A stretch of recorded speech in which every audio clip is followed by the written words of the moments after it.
Buenas tardes. He deshabilitado algunas opciones para que tengamos una charla tranquila, no como fue el año pasado que tuvimos algunos inconvenientes. De a poco vamos a ir habilitando el micrófono para que se puedan comunicar con nosotros. Igual el chat sigue estando abierto, así que por chat podemos opinar, podemos preguntar y después de la charla vamos a hacer, vamos a sacar todas las dudas. Bueno, siendo las 18, vamos a esperar 5 minutos para que se terminen de conectar los oradores y arrancamos.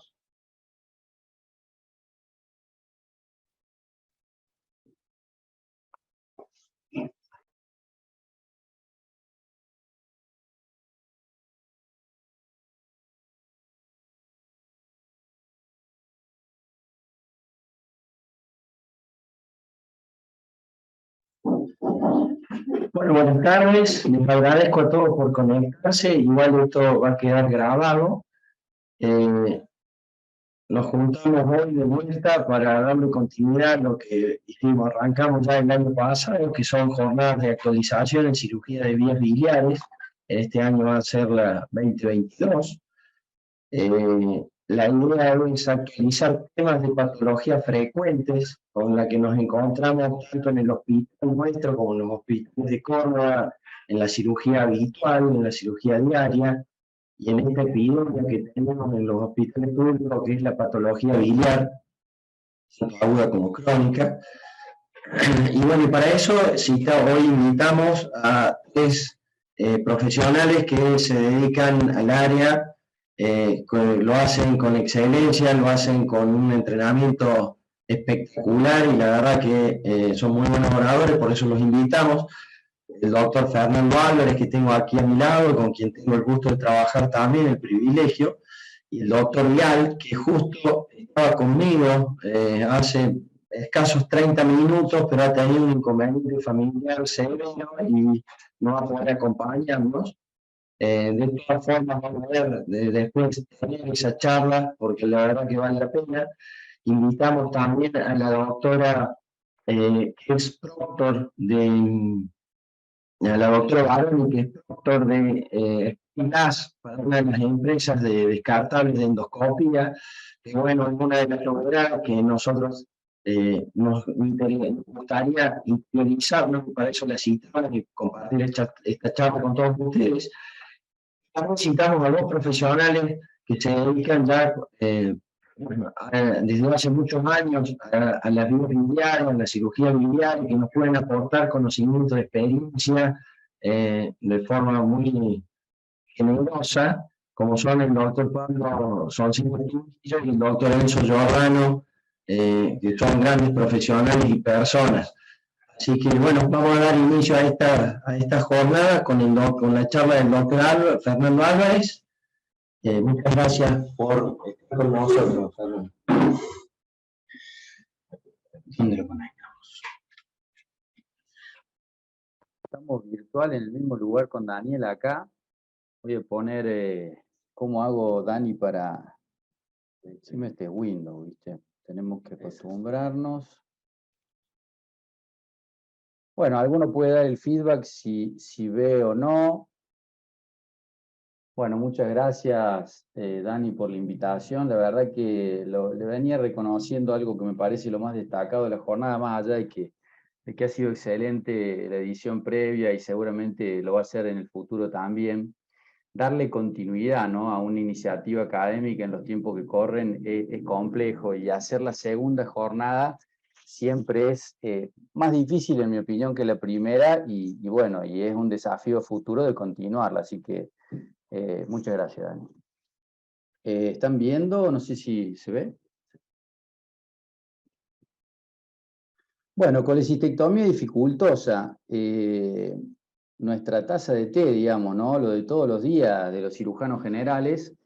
Un poquito la charla la enfoqué sobre todo a cirujanos en formación, después podemos discutir más en detalle o en profundidad, pero la intención es en principio brindarles algunas herramientas y experiencia propia que les puedan ser de utilidad para el futuro. Dani, vos sabés que no pasa la...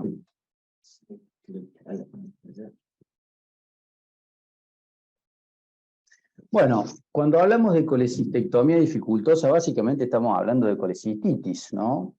Y colecistitis, vamos a tener una evolución en el tiempo de la colecistitis, desde días, semanas, años, y por supuesto vamos a pasar desde una inflamación leve o una infiltración edematosa a procesos fibróticos más avanzados en la evolución, inclusive con fístulas o síndrome de Mirici, colecistitis antoronomatosa, necrotizante, bueno, es decir, situaciones sumamente complejas donde nos vamos a encontrar con muchas dificultades técnicas.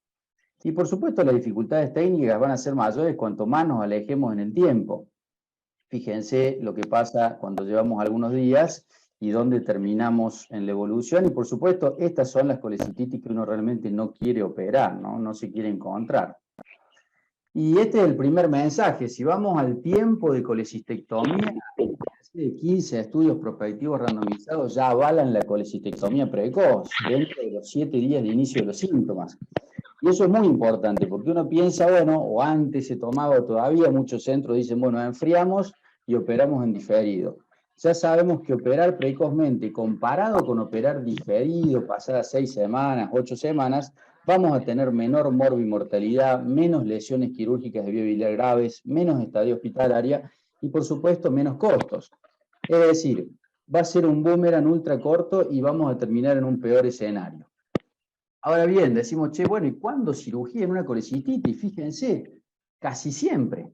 O sea, si tomamos la guía de Tokio y lo dividimos en su gravedad leve, moderado, severa, y tomamos el porcentaje en frecuencia de los pacientes que nos vamos a encontrar, la mayoría van a ser leves a moderadas, y las guías de Tokio recomiendan cirugía precoz para estos procesos. Entonces, fíjense, 90-95%, es algo que nos vamos a encontrar con mucha frecuencia, pero de todas, o de las dos que vamos a operar, la moderada es la que realmente va a plantear un desafío, o sea, esos pacientes que ya llevan días de evolución, que tienen un proceso inflamatorio local importante, una masa palpable, glóbulos blancos elevados, bueno, esos son los pacientes en los que tengo que estar especialmente preparado para operar. Y como decíamos, dificultades técnicas que van a estar relacionadas a una anatomía biliar alterada, a sangrado cuando hacemos la disección, adherencias, que cuanto más precoz sean, más laxas van a ser, y por supuesto bilis en el campo operatorio porque se puede abrir la vesícula. Y esto va a tener asociado, y este es el gran peligro, mayor riesgo de complicaciones intraoperatorias. O sea, cuando vayamos a hacer una colecistectomía, en el contexto de una colecistitis, tenemos que saber que vamos a tener más complicaciones intraoperatorias.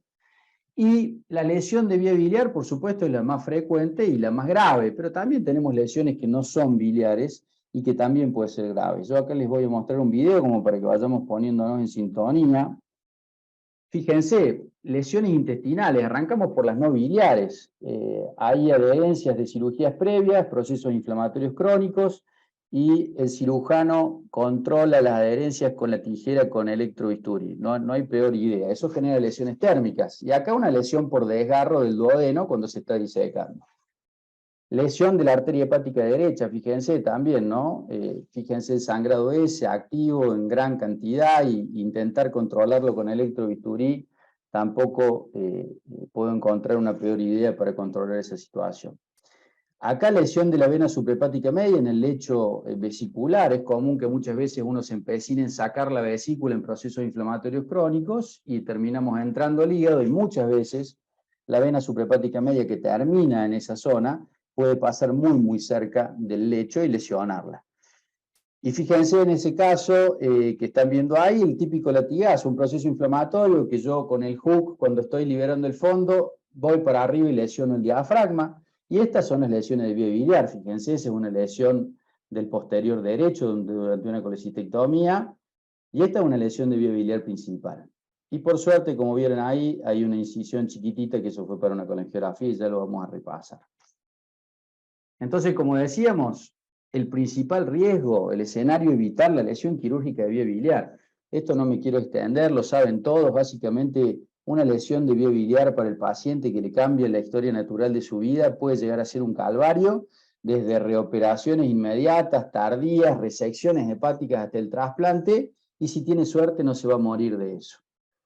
Entonces la prevención es lo fundamental, y acá quiero hacer hincapié, todos conocen prevención primaria, secundaria y terciaria, pero la prevención primaria y secundaria es la que atañe sin ninguna duda al cirujano general. Ya la terciaria, que es mitigar el daño, el tratamiento más alejado, eso es del especialista, y por supuesto la secundaria también, pero la primaria, es decir, prevenir que ocurran y detectarla precozmente, eso es del cirujano general, lo tenemos que tener presente y tenemos que ser buenos en eso.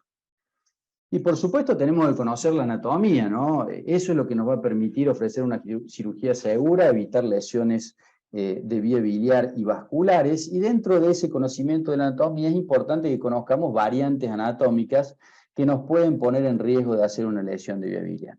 Y acá tienen las variantes del posterior derecho que pueden predisponer, son las variantes que implican un 5, un 10% si le tomamos juntas, pero es la desembocadura aislada del posterior derecho en la vía biliar principal, en el hepático por debajo del Carrefour, y el famoso hepato cístico, es decir, que el posterior derecho desemboca en el cístico o el cístico en el posterior derecho y después va a la vía biliar principal. Y ya vamos a ver por qué esto va a ser un factor de riesgo.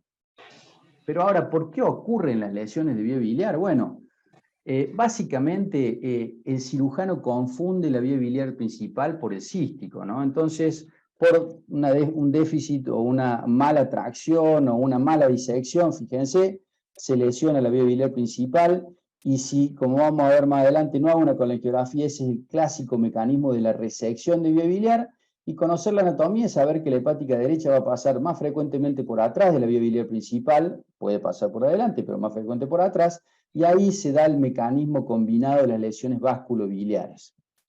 Y estas son las lesiones más graves. Y bueno, acá tienen el caso, fíjense, ya habíamos visto el video del principio. ¿Qué pasó? ¿Qué hace el cirujano comúnmente? Dice, bueno, debe ser el cístico. Acá, como ven, se hizo una colangiografía, pero debe ser el cístico, implica, pongo clips, ¿no? Ahí, y corto, y secciono, y voy al mecanismo que dijimos.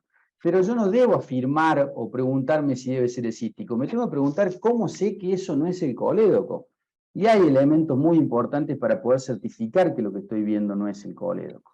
Fíjense, en este caso, obviamente era la vía biliar principal, está traccionada.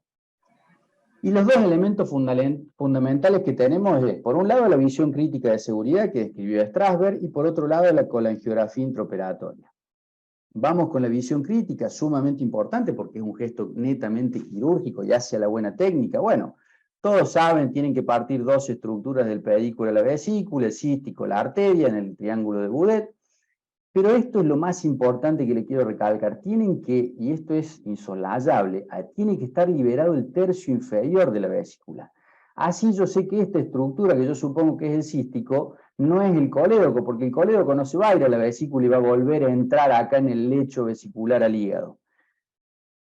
Y la tracción tiene que ser buena. Si yo hago una tracción cefálica, que es lo que nunca tengo que hacer, yo tracciono la vía biliar y la pongo en paralelo al cístico, entonces predispongo a confundirlo. Lo que yo tengo que hacer es traccionar hacia la fosa ilíaca derecha a 90 grados, y ahí sí voy a abrir bien ese triángulo hepatocístico. En cuanto a la disección, bueno, de la cara anterior, la recomendación siempre es que sea alto. ¿Alto dónde? Bueno, a nivel del ganglio cístico. Ese es el punto de corte, digamos. Hacia arriba la disección va a ser segura. Hacia abajo, en general, voy a estar muy cerca del pedículo y tengo que tener mucho cuidado. Porque si yo diseco abajo, puede pasar esto. Por supuesto que este paciente tenía un síndrome de Miris y tenía otras cosas que hacían predisponer una lesión de vía biliar.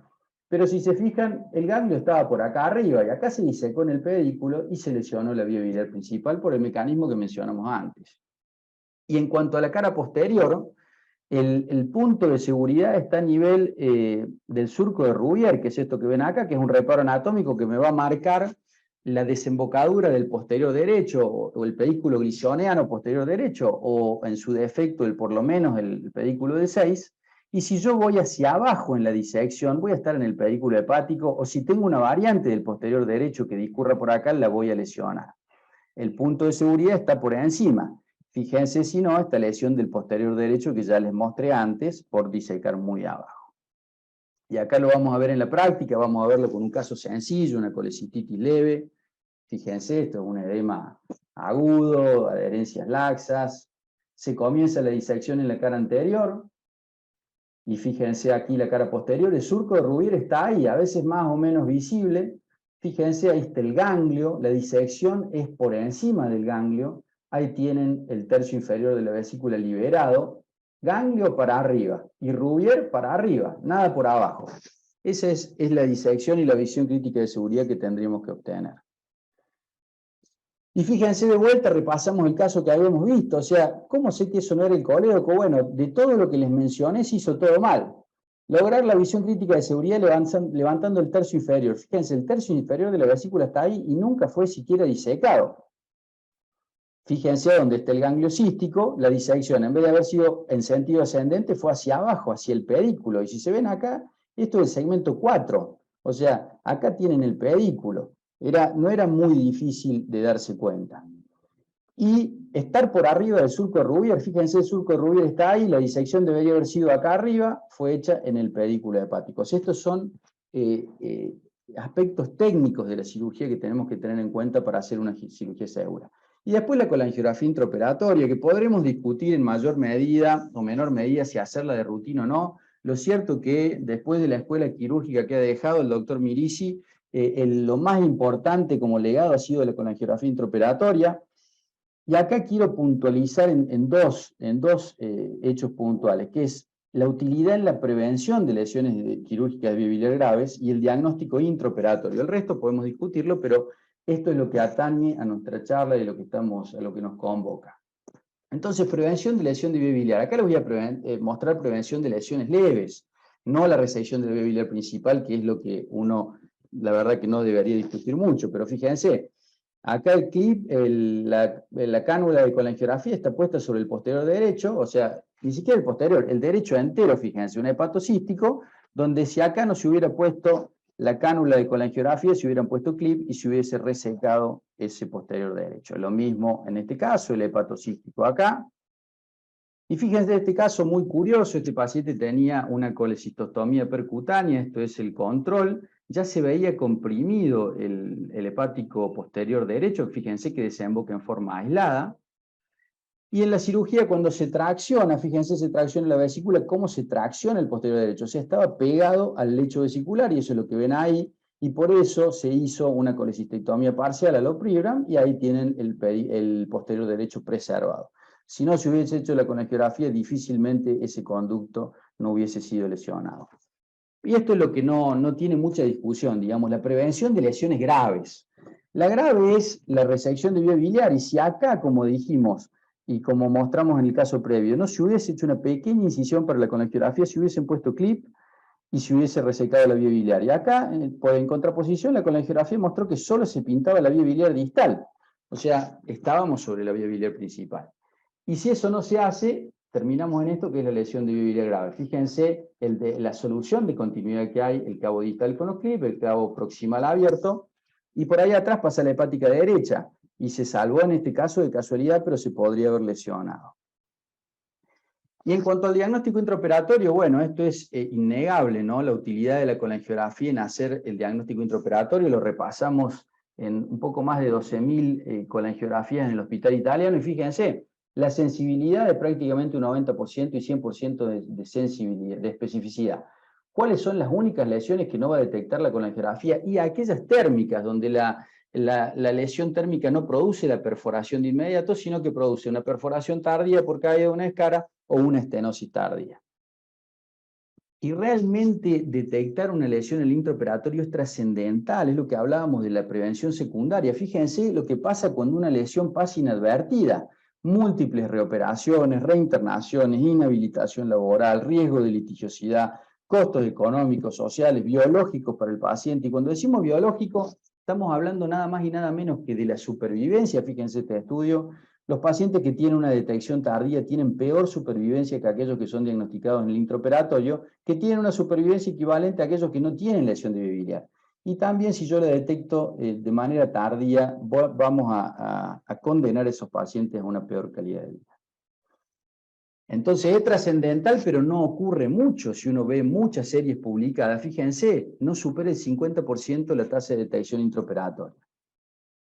Y el hecho de poder hacer el diagnóstico intraoperatorio nos va a llevar, si estamos capacitados, a poder hacer una reparación intraoperatoria, que es lo mejor. Eso también ya lo ha estudiado en profundidad la literatura. Si yo tengo un especialista que la repara en el intraoperatorio, ese paciente va a tener el mejor resultado. Fíjense, esta lesión de la vía biliar principal se sutura y ya está solucionada esa lesión en el intraoperatorio. Se sutura el corte que se hizo para la colangiografía. En este otro caso, que tenía mayor disección, se hace una sutura sobre tubo de Kerr, o sea, se repara en el intraoperatorio. Esta es la serie que publicamos en el Hospital Italiano Buenos Aires.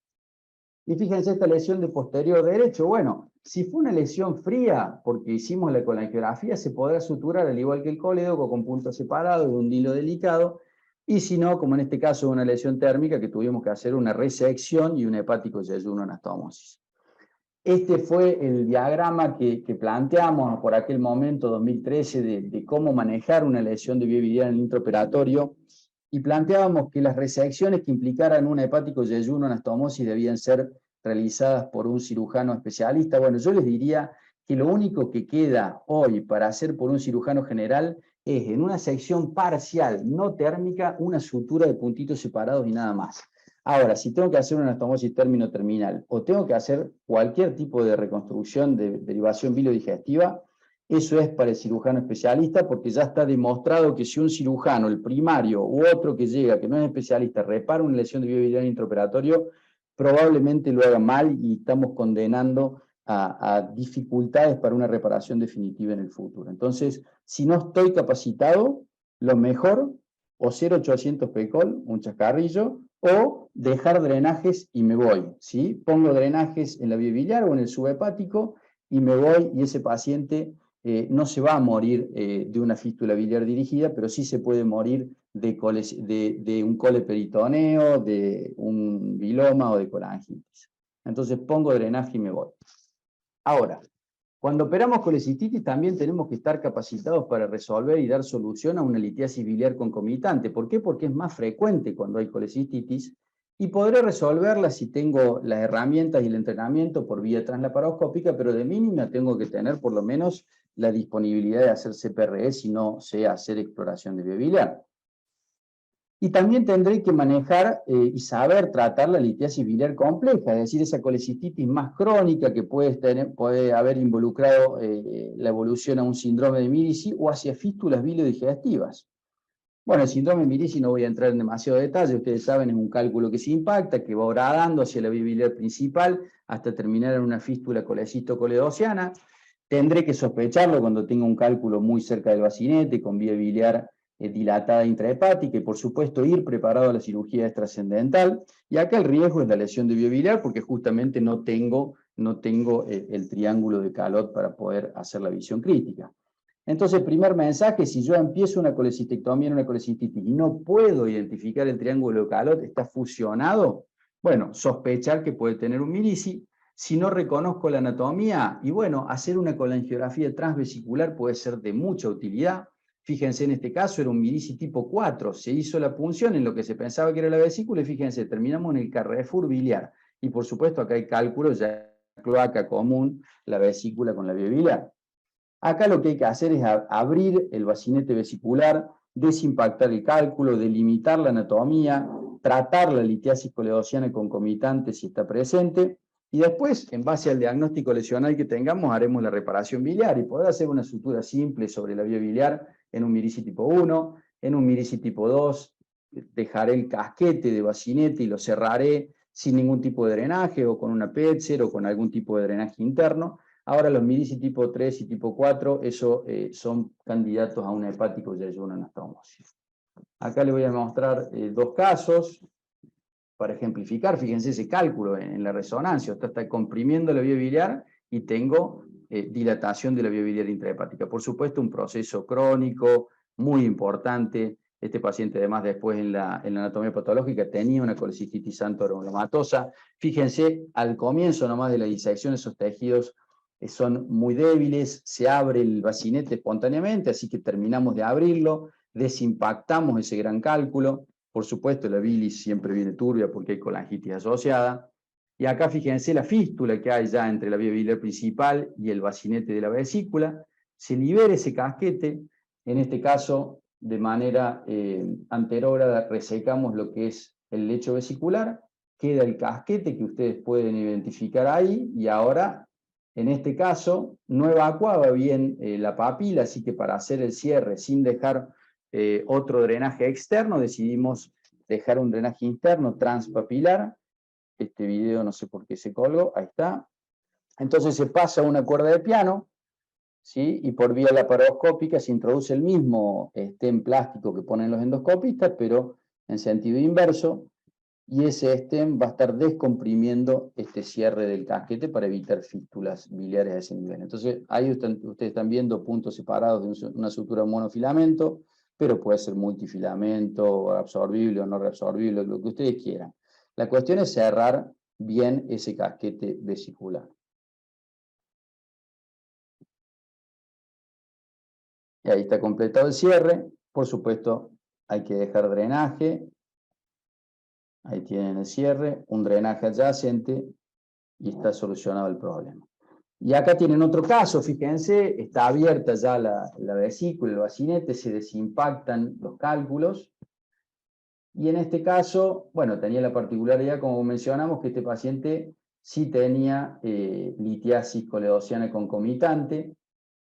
Y bueno, a la vía biliar hay que resolverla, fíjense de vuelta, cuando uno exprime como viene pus, y si uno tiene el entrenamiento en abordaje translaparoscópico, esto habló mucho el doctor Luis Vidal en la pasada jornada, lo realiza con una canastilla, limpia la vía biliar, fíjense estos cálculos grandes, que es fácil que salen, porque hay una fístula, lógicamente, entre la vía biliar y la vesícula. Entonces queda el mismo casquete, que en este caso lo cerramos con seda. Pueden usar de vuelta, ¿no? Seda, Bike, y la seda es bastante cómoda porque no tiene memoria, es un hilo cómodo, poco traumático, así que lo pueden hacer así también. Ahí tienen puntos separados y ahí queda cerrado el casquete de la vesícula. Es una colecistectomía subtotal. Bueno, hay un surgicel para hacer hemostasia en el lecho, drenaje y completada la colecistectomía. Y después las fístulas biliodigestivas, bueno, que podrán ser colecistocolónicas, colecitoduodenales. Acá el riesgo, si no la reconozco, es la peritonitis, porque puedo dejar ese poro entérico abierto. Sospecharla cuánto, bueno, neumobilia, por supuesto, y hasta ese paciente por ahí debuta con un hilio biliar, bueno, más fácil todavía saber que ese paciente tiene una fístula. No atañe la charla, pero por supuesto si tiene un hilio biliar, ya se sabe que lo mejor es resolver el hilio y la fístula se tratará, si se trata, en el futuro. ¿Cómo sospecharla? Bueno, cuando tengo retracción ya sea del colon o del duodeno a la vesícula. Y por supuesto suelen ser colecistitis escleroatróficas porque además están vacías hacia el intestino. Cuando yo identifique lo que impresiona hacer el trayecto, siempre es sección fría, por supuesto nunca electrobisturí, armónico ni tijera con electro. Hay que explorar el trayecto para confirmar que hay un poro abierto, suturar ese poro y hacer colangiografía, por supuesto, por la mayor prevalencia de litiasis coledociana y tratarla como venimos diciendo. Acá dos casos también para ejemplificar. Esta ya es una colecistitis moderada, bastante evolucionada. Fíjense, tiene un absceso paravesicular asociado a esta fístula. Una vez que se desmonta, siempre con maniobras romas, van a ver el orificio en la vesícula aquí arriba, y cuando se explora aquí a nivel del plastrón, aparece el orificio a nivel del colon.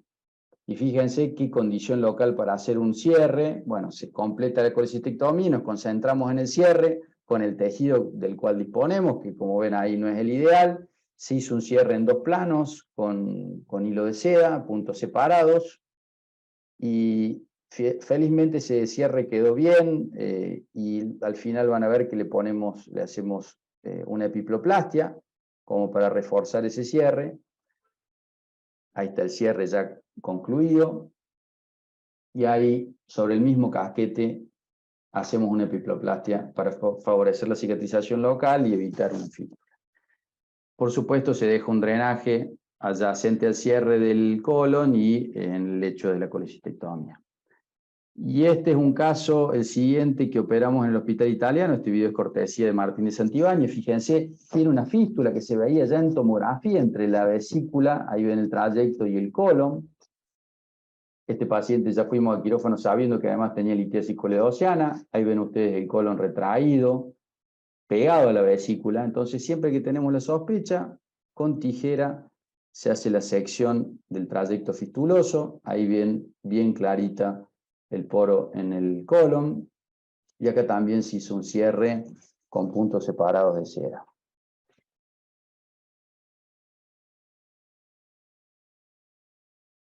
Bueno, esto largo de vuelta. Ahí está cerrado el poro entérico. Bueno, y ahí está la colangiografía. Ya sabíamos que tenía un cálculo grande con vía biliar dilatada, así que hacemos una coledocotomía. Fíjense la curiosidad de este paciente, que sale el cálculo y van a ver que adentro del cálculo tiene, fíjense, un palillo.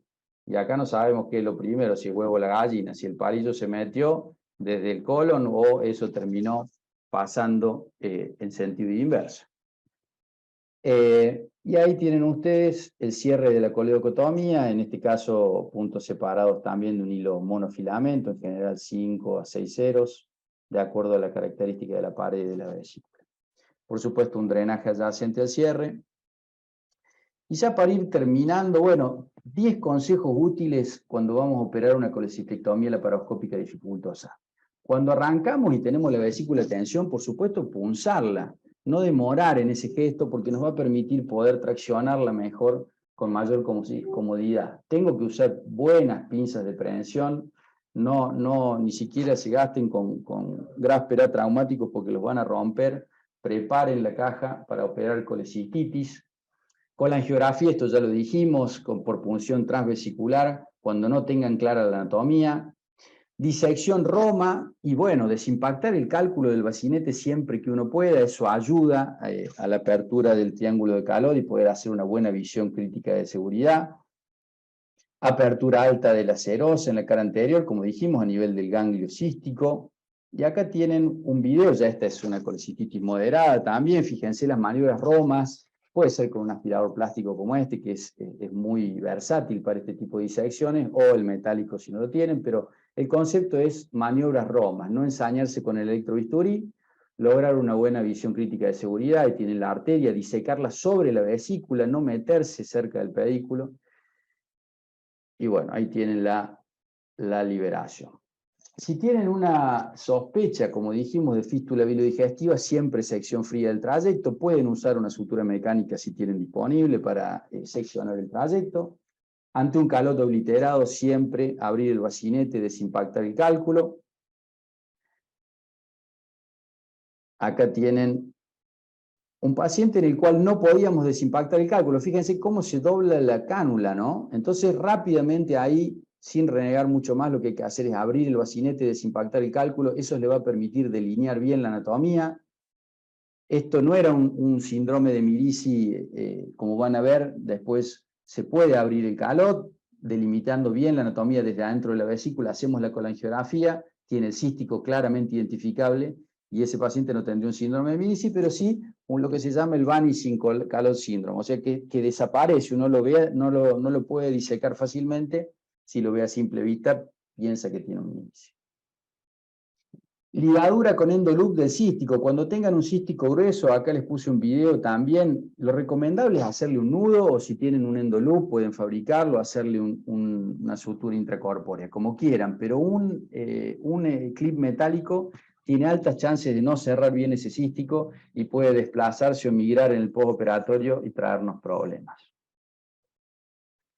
Y por supuesto, si la vesícula está muy adherida al hígado por un proceso crónico, bueno, hacer una colecistectomía parcial no es ningún pecado. Por supuesto, tienen que quemar la mucosa que queda en el lecho ese de la vesícula.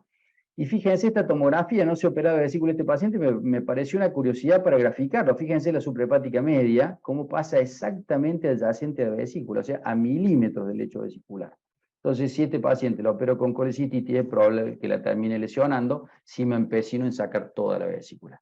Entonces ahí tienen un ejemplo de una colecistectomía parcial. Se reseca el fondo y la vesícula, dejando el lecho vesicular pegado al hígado. Y este es el último consejo importante en cuanto a la técnica. Si tienen algún sangrado, que es muy probable que lo tengan, en general son sangrados en napa, nunca usen el electrobisturí. O sea, nunca quemar en una colecistitis con electrobisturí, menos a ciega, porque eso me va a generar daños térmicos sobre la vía biliar, y ya dijimos la implicancia que pueden tener con estenosis tardías o perforaciones en el postoperatorio. Compriman, pongan una gasa, ponen la gasa sobre el sangrado, y lo común, si el paciente no tiene una coagulopatía, es que pare solito y podamos seguir operando. Y ya también de los últimos mensajes, bueno, las guías de Tokio hacen referencia a procedimientos de escape, digamos, que los cirujanos podemos tener ante una colecistectomía dificultosa, en general de grado moderado. Bueno, podemos hacer una colecistectomía subtotal, que ya lo vimos, o operar desde el fondo hacia el pedículo. Pero esta es la que yo pondría o pongo en duda, y de hecho los consensos, los últimos consensos también lo ponen en duda, si realizar conversión hoy por hoy. Bueno, ¿qué sabemos sobre la conversión y lesiones de vía biliar? A veces no todo lo que brilla es oro. Convertir, fíjense, esto lo vio el grupo de Barcelona, termina en una mayor incidencia de lesiones de vía biliar, y no solo mayor incidencia, sino lesiones más graves.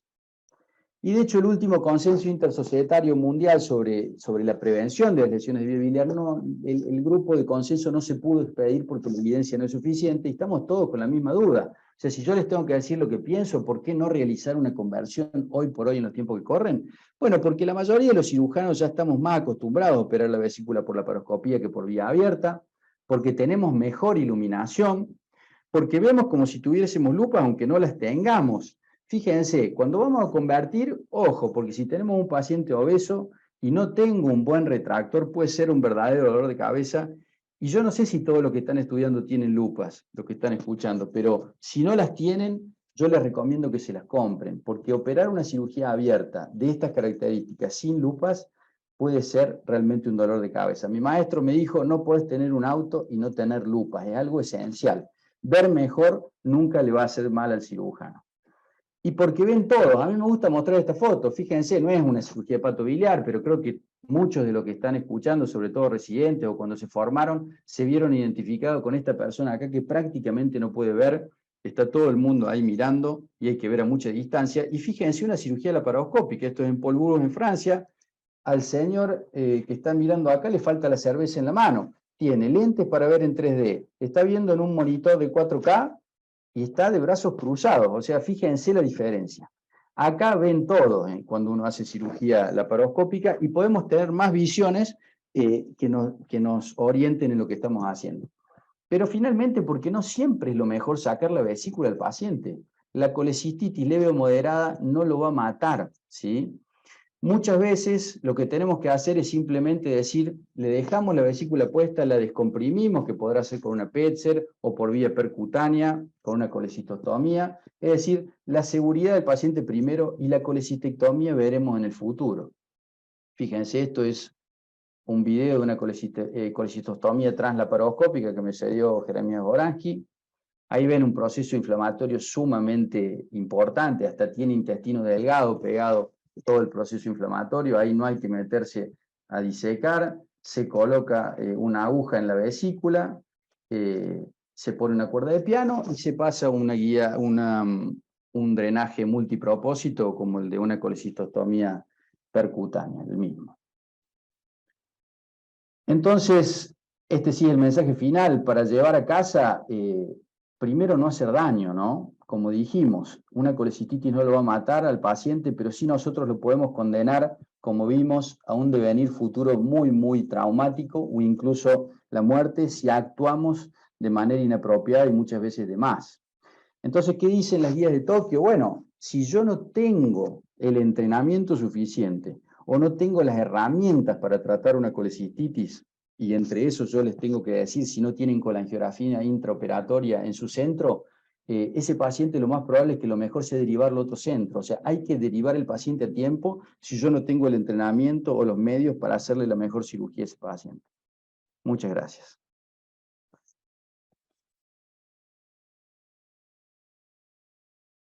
¿Dani? Bueno, como verán, estamos en el mismo lugar virtualmente, pero juntos. Bueno, muchas gracias, Fernando. La verdad que ha sido extraordinaria la charla y creo que la hemos disfrutado todos. La próxima charla, como les había mencionado, el doctor Ulan ha tenido un inconveniente familiar importante, entonces no nos va a poder acompañar lamentablemente con la charla sobre cáncer de vesícula. Así que vamos a pasar directamente a invitar a la doctora Baroni para que nos pueda dar su charla sobre la innovación que tenemos hoy en día para tratar pacientes con colestasis. Doctora, ¿o ya? Si usted se quiere rehabilitar el teléfono, ya puede.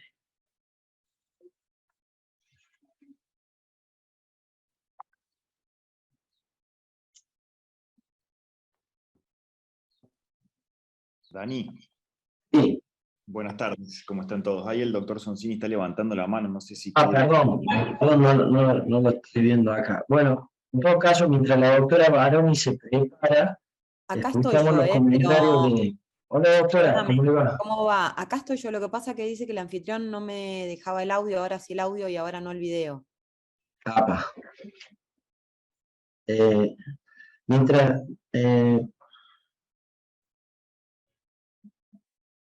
a ver. Doctora, le pido, vamos a hacer un comentario sobre esta charla con el doctor Pablo Sonsini Estudillo, que Sí, claro, se ha conectado y ya le paso la palabra. ningún problema. Hola doctor, ¿cómo le va? Hola, doctor. No sé si me escuchas, Daniel. Sí, se escucha perfecto. Bueno, no, me parece que no están viendo la cara mía, pero si no la A ven, ver. no se pierden nada en realidad. A ver, voy a ver si puedo. Parece que mi cara no se ve, pero no importa. Lo que yo quiero decir, bueno, saludarlos a todos, a Daniel y al doctor Álvarez, los conozco hace rato, a los dos, y es muy lindo lo que ha mostrado el doctor Álvarez. Yo creo que está muy bien en tratar de presentar las herramientas que hacen falta para prevenir las complicaciones. El anfitrión le pidió que inicie su video, iniciar mi video, ahí está. Puede ser, ahí se ve un poco la cara. Bueno, yo muy simplemente, muy rápidamente puedo decir las herramientas que utilizamos para atacar, para resolver una colecistectomía difícil. Lo primero de todo que hacemos siempre para atacar es una vesícula para operar, una vesícula que puede ser fácil o difícil, es filmar el 100% de las operaciones. Invertir en un disco duro de 2 teras no cuesta nada, y nosotros de esa manera tenemos un material enorme, que es un poco lo que ha mostrado el doctor Álvarez, que seguramente lo hace también porque ha mostrado mucho material. Lo segundo que hacemos es disecar siempre atacando por la cara quirúrgica, es decir, por el borde externo de la vesícula, atacando de esa manera. Nunca vamos a caer encima de la vía biliar principal, no vamos a correr ningún riesgo y no nos va a sangrar tampoco la operación. Y después nos servimos de herramientas. Para nosotros hay una herramienta que es muy barata, que la debiéramos tener todos, y hay otra herramienta que es más barata, que la debiéramos fusilar todos. La más barata que todos debiéramos tener es la pinza bipolar. La pinza bipolar coagula entre 2 electrodos, el positivo y el negativo. No tiene la onda expansiva que tiene el Cook monopolar. Y la otra herramienta que nosotros hemos erradicado hace más de 20 años es el clip. El clip, siempre yo digo que electrobisturí monopolar con clip metálico es una asociación letal que puede matar pacientes, que puede lesionar la vía biliar, que puede provocar lesiones que son las más graves, que son las lesiones vasculares. Una herramienta adicional que a nosotros no nos falta nunca, que tratamos siempre de hacerle y la hacemos casi siempre, y yo insisto muchísimo con esto, es la colangiografía sistemática. Sé que hay toda una movida tratando de evitar que la colangiografía se haga sistemática, pero a mí me encantaría que alguien me dijera qué tiene de malo, qué tiene de negativo, cuál es el aspecto, cuál es la contra de la colecistectomía, colangiografía sistemática cuando son todos pro. Yo estoy absolutamente convencido que hay que hacerlo siempre. Bueno, y con respecto a la conversión, el doctor Álvarez ha hablado de la conversión y ha hablado medio diciendo que la conversión es hasta peligrosa. Yo creo que la conversión tiene 3 indicaciones que son fundamentales. La primera es la duda diagnóstica. Yo he pasado muchísimas veces en el servicio y rápidamente digo convertir rápidamente. La segunda es la hemorragia. En la hemorragia, cuando sangra mucho, intentar interrumpir las ciegas, clipar a ciegas o quemar a ciegas, lo dijo bien Álvarez, es provocar seguramente una lesión quirúrgica de la vía biliar. Y en nuestro relato con el doctor Cazón en el año 99, en la encuesta que hicimos, que fue una encuesta que reagrupó más de 700 casos, con récord absoluto mundial que no ha podido ser superado, casi todas las lesiones empezaron, ninguna lesión tuvo colangiografía operatoria y casi todas empezaron con una hemorragia. Y por último, es indicación de conversión también la prolongación inadecuada de la operación. La operación tiene que hacerse en menos de una hora. Cuando empieza a prolongarse porque hay dificultades técnicas, es muy bueno convertir. Dice Álvarez que cuando uno convierte empieza a ver menos, y es cierto, ve 40 veces más chicos e ilumina menos. Por eso nosotros hemos propuesto ya hace tiempo, yo creo que ha sido del 92, la publicación, y lo hacemos de manera sistemática cuando operamos injuria quirúrgica de la vía biliar, es lo que hemos dado en llamar magnificación videoasistida. Es decir, hacer una gran laparotomía, pero seguir con la torre de video en la cabecera del paciente y meter el equipo de video a trabajar.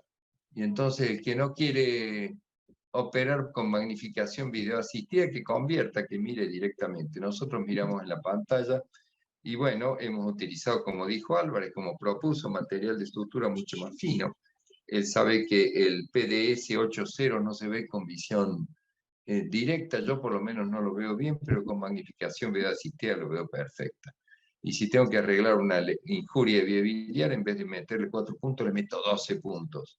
Y puedo grabar la operación y todos vemos mucho mejor. Tiene un solo inconveniente, que es la visión bidimensional, pero los cirujanos que hacemos la laparoscopía hace muchos años estamos muy habituados a ella y nos sentimos más cómodos. Los cirujanos se sienten más cómodos, los cirujanos jóvenes que han operado muy pocas vías biliares y muy pocas vesículas abiertas se sienten como si siguieran operando por laparoscopía. Bueno, finalmente, con respecto a la colecistostomía, yo digo que es una práctica que, bueno, yo creo que no la he hecho nunca en tantos años, pero por supuesto es un recurso, o la colecistectomía incompleta es un recurso que debe mantenerse vigente. Y en cuanto a los drenajes, finalmente, para terminar, porque viene la doctora y les quiero escuchar, el drenaje que utilizamos, que adoramos, es el drenaje de origen francés, que el doctor Álvarez conoce muy bien, que es el Curacil o Petersil, que son empalizadas de 12 catéteres de silicona pura, que se ofertan a la zona operada, salen por contrabertura y le agregamos una bolsa de colostomía para drenar. Son drenajes que no se tapan nunca, se tapan cuando se muere el paciente y los recomendamos. Como esta gente de Petersil y Curacil no se han interesado por nuestro mercado, nosotros contactamos una gente que está en Las Higueras, provincia de Córdoba. Nosotros le dimos la idea, empezaron a producirlo, lo están vendiendo en todo el país, se han llenado de oro. Lamentablemente el fundador de esta empresita se ha muerto en un accidente de auto, pero este es un drenaje ideal para poner en estos casos. Bueno, yo tendría ganas de hablar muchísimo más tiempo, pero también tengo ganas de escuchar a la doctora, así que los dejo. Bueno, muchas gracias, doctor. Gracias. Le voy a pedir una última opinión al doctor Enzo Giordano, que también lo tenemos conectado, y en mérito de que no vamos a hablar del cáncer de vesícula biliar, si nos puede brindar una opinión, y después nos va a dar la charla la doctora Leticia Baroni, que es especialista en el tratamiento endoscópico de la colestasis, y veo que lo tenemos conectado al doctor Agustín Gijena, que también le vamos a pedir una opinión al finalizar la charla. Doctor Enzo. Buenas tardes, gracias Dani por la invitación. No quiero ser irrespetuoso con la doctora Baroni con su tiempo, así que perdón, doctora. No, ya esto creo que... No pasa nada, no hay problema. La presentación de Fernando fue excelente y no hay mucho más que agregar. yo solo, sin entrar en conflicto, no es este el caso, porque estamos hablando de una colecistitis.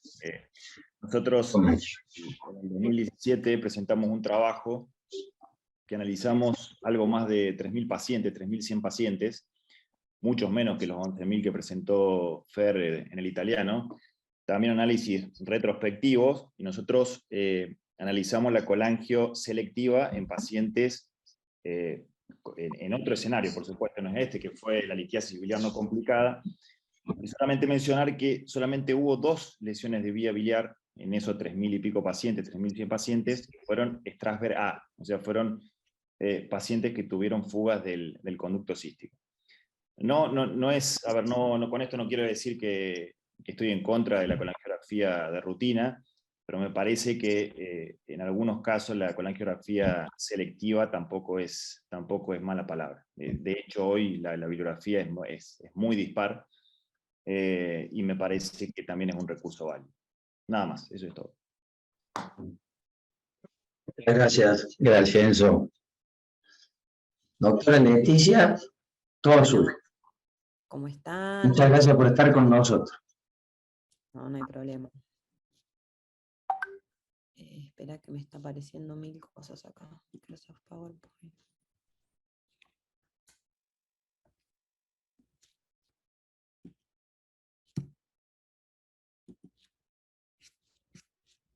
Dame un segundo que con esta computadora no compartí nunca todavía y...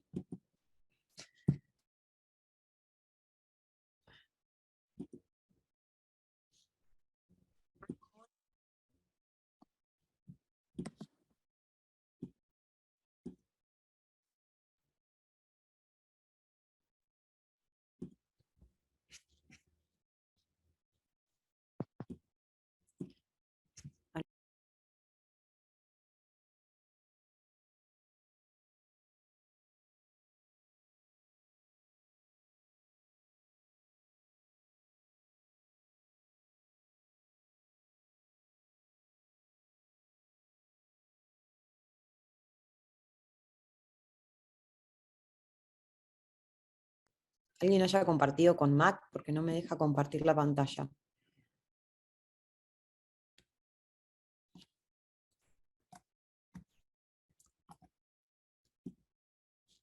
Y a ver, doctora, pruebe ahí de vuelta que le puse otra opción. A ver. Nunca me apareció esto.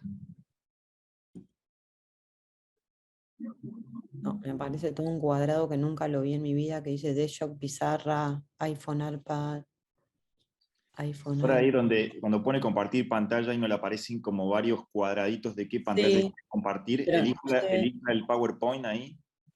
sí, pero me parece como que no. ¿No tenés, Leticia, alguna que te salga el dibujito del Power como para apretar encima y que te la abra? Escritorio. No, tal cual. El PowerPoint tiene que estar abierto. Claro, está abierto. Está abierto. Y después con Alt tabulador hay que volver al Zoom. El PowerPoint está abierto. Está abierto, ahí Alt tabulador, vuelve al Zoom y de ahí elige la pantalla del Power.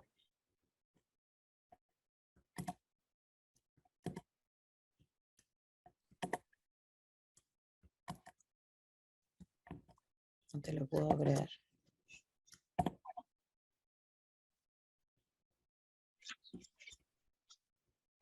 Tranquila, sin angustia.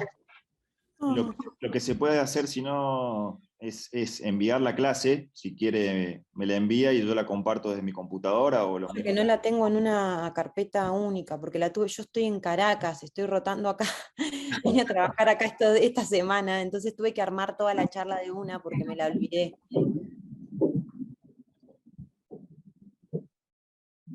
No, ahora estoy peor que antes.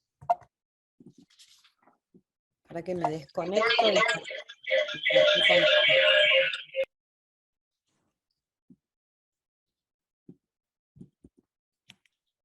Ahora estoy peor que antes. Espera.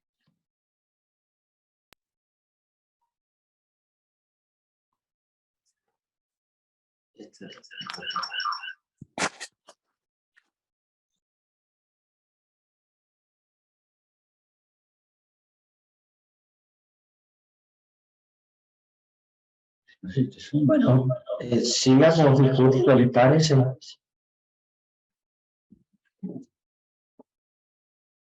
a pasar ya la charla?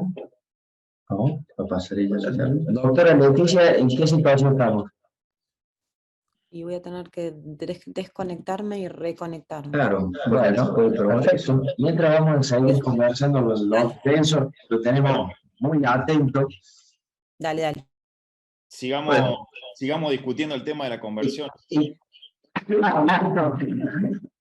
Capaz que por la tangente de la económica, sigamos discutiendo el tema de la conversión. No, pero, sin entrar en discusión, esto fue nosotros que hicimos después de tanta discusión y creo que va a seguir siendo discutido. Solamente fue un aporte de lo que me pareció importante porque tratamos de evaluar lo que por lo menos en nuestro ambiente, que era lo que sucedía. Yo creo que por ahí eso no es transpolable a todos los centros, porque cada centro es distinto y por lo menos en nuestro centro no significó una mayor incidencia de lesiones quirúrgicas de vía biliar. Y tampoco lo fue para la litiasis coledociana, que es otro tema también por ahí discutible. Que el tema es ver cómo se resuelve, si lo resolvés por la misma vía laparoscópica, si lo resolvés por IRCP, si te sirve o no, pero bueno, en contra de casi todos los que estarán acá, creo, que hacen de rutina, bueno, nosotros hacemos selectivo. Sí, bueno, eso, para la litiasis biliar no complicada, por supuesto. Sí, es un tema de nunca acabar. Por supuesto que ninguna herramienta, yo parado desde la vereda de la colangio sistemática, te digo, tenés razón, o sea, vos me decís, hay evidencia, la mejor calidad de evidencia para avalar la colangiografía para evitar las lesiones biliar. No, la respuesta es no. De hecho, los consensos dicen lo que decís vos, o sea, no hay suficiente evidencia, es una recomendación de expertos en casos, como decís vos, selectiva de la colecititis, por eso yo me entré en la polémica, en este caso, la colecititis es el caso que todos daríamos, ¿no? Ahora, nada reemplaza una buena técnica quirúrgica, o sea, si uno hace una buena técnica quirúrgica, una buena visión crítica de seguridad, la lógica es que uno tenga baja incidencia de lesiones biliar, de hecho es lo que le pasó a ustedes. Es una buena cosa, es muy bien indicado. ¿Por qué no va a haber nunca un prospectivo randomizado de colangiografía y lesiones biliar? Primero porque es un evento tan frecuente, es muy grave, pero muy frecuente, que se necesitarían aproximadamente 5.000 pacientes en cada brazo para demostrar una diferencia que sea significativa desde el punto de vista estadístico. Entonces, inviable. Y el otro gran freno es que para hacer un prospectivo randomizado tiene que existir el principio de que se llama incertidumbre, o sea, el cirujano, para que sea ético el estudio, tiene que tener una incertidumbre, es decir, yo no sé si es bueno o es malo. Y cuando yo lo he querido plantear, estos cirujanos están tan parados de una vereda y me dicen, no, yo no lo voy a dejar de hacer nunca porque estoy convencido yo. Y bueno, entonces yo no voy a terminar una cirugía sin una colangio. En ese escenario es muy difícil hacer un estudio que nos permita con mayor grado de evidencia comprobarlo.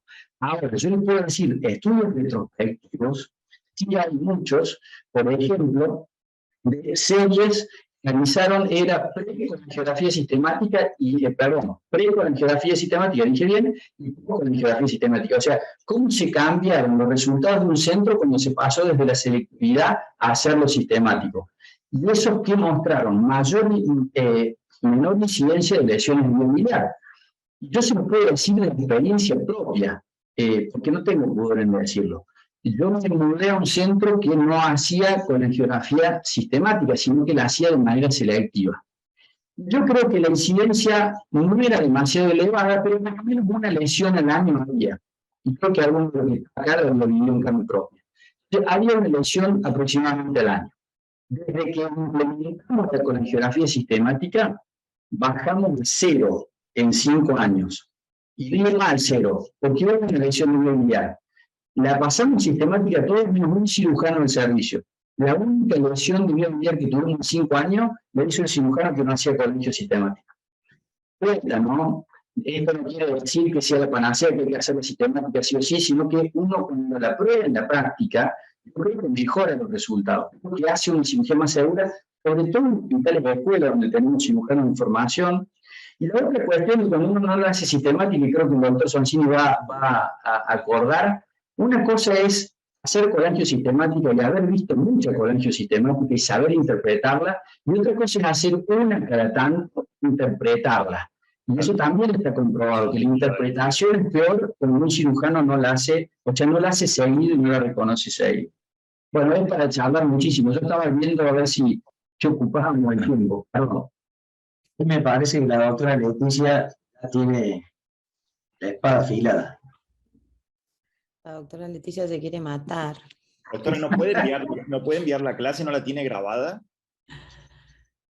Yo te mando como tengo y meto todo en una carpeta.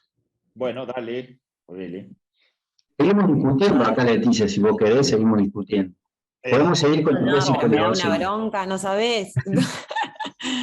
Y en No cuanto, te a da la problema. conversión, en cuanto a la conversión, Conversión, eso sí. sí, no, lo que decís está perfecto. Lo que pasa es que por ahí hay que ser sincero, digamos, no se analiza mucho lo que sucede. A ver, yo a veces he entrado a lugares donde uno ve que están haciendo una colcistectomía y la verdad que no se ve nada. O sea, uno habla de eso con la máxima tecnología, eso se analiza en otro lugar, en otro centro, con otros recursos. La realidad, hoy por hoy, es distinta, ¿sí? Y hay que ser sincero en eso. A veces yo he entrado a ver cirugía y parece que están operando con la pantalla del celular, digamos. Entonces, por ahí, en determinados casos, creo que convertir no es pecado. Me parece que no está tan mal. Sobre todo si hay muchas dudas anatómicas, si no se ve, la verdad que yo preferiría también que en esos casos se convierta. Cuando uno tiene mucha experiencia en la laparoscopía, hace cirugías complejas por laparoscopía, la verdad que es hasta más sencillo resolverlo, inclusive en los sangrados, como decía el doctor Sonsini, hasta el que está habituado por resolver un sangrado complejo de una arteria mayor, hasta por laparoscopía, de hecho lo hacemos, pero me parece que eso no es extrapolable a toda la población, digamos. Creo que no es pecado convertir en determinadas situaciones. No, coincido, Enzo. De hecho, bueno, verán que cuando yo presento trato de generar un poco de controversia, soy vehemente, un poco irreverente también, justamente para generar esto, pero, a ver, por eso le dije, una opinión personal, el consenso de expertos tampoco dice que haya que convertir o que no haya que convertir. Y ahí está la circunstancia particular en la cual ustedes se han envuelto cada uno, ¿no? Por supuesto que un sangrado que no puede ser controlado por el cirujano actuante por vía laparoscópica es una indicación indiscutible de conversión. Yo estaba hablando de la conversión por una colecistectomía dificultosa en ausencia de un accidente intraoperatorio. Sería el escenario que planteaba el doctor, con una cirugía lenta, donde tengo dudas, donde no reconozco bien. Creo que el mensaje más importante es que si voy a convertir solamente para terminar dejando drenajes, es lo mismo que puedo hacer por la laparoscopía. Entonces, quizás no es lo mejor convertir y dejar drenaje por la laparoscopía o una colecista y me voy. Pero, por supuesto, si uno no tiene los medios por la laparoscopía para hacerlo, convertir. Pero cuando convirtamos, tengamos seguridad de que estamos capacitados también para resolverlo por vía abierta, ¿no? No convertir porque sí. Interrumpo, cambio el tema, que los tengo acá. El otro tema era el cáncer de vesícula biliar. ¿Qué pasa cuando nosotros estamos haciendo la laparoscopía, estamos haciendo la colecistectomía y tenemos la duda de que nos podemos estar enfrentando a un cáncer de vesícula biliar? ¿Cuál es la actitud que toman? Doctor Sonsini, le doy la palabra. Bueno, yo creo que ahí hace un rato mencioné una asociación letal que era entre el clip metálico y el electrobisturí monopolar. Bueno, yo quiero mencionar otra asociación letal que a mí me ha hecho sufrir mucho, sobre todo con cáncer de vesícula y con cáncer de páncreas, que es la asociación de laparoscopía y cáncer en estos dos casos. Yo creo que si sospechamos cáncer de vesícula, tenemos, en primer lugar, si lo sospechamos antes de la operación, es una de las pocas indicaciones de colecistectomía abierta. Y si la sospechamos durante la cirugía, yo creo también que hay que convertir. Nosotros, hace mucho tiempo, que todavía no existía la palabra efecto seeding o efecto spray o diseminación o implantes del cáncer en los trócares de sutura de la laparoscopía, nosotros lo presentamos en la Academia en Buenos Aires. A mí me pasó con un amigo la primera vez y después con varios otros pacientes, tan es así que dio lugar al trabajo de tesis que nunca se terminó de Gustavo Soria sobre implantes neoplásicos en sitio de salida de los trocares vinculados a la paroscopía y cáncer de vesícula operada.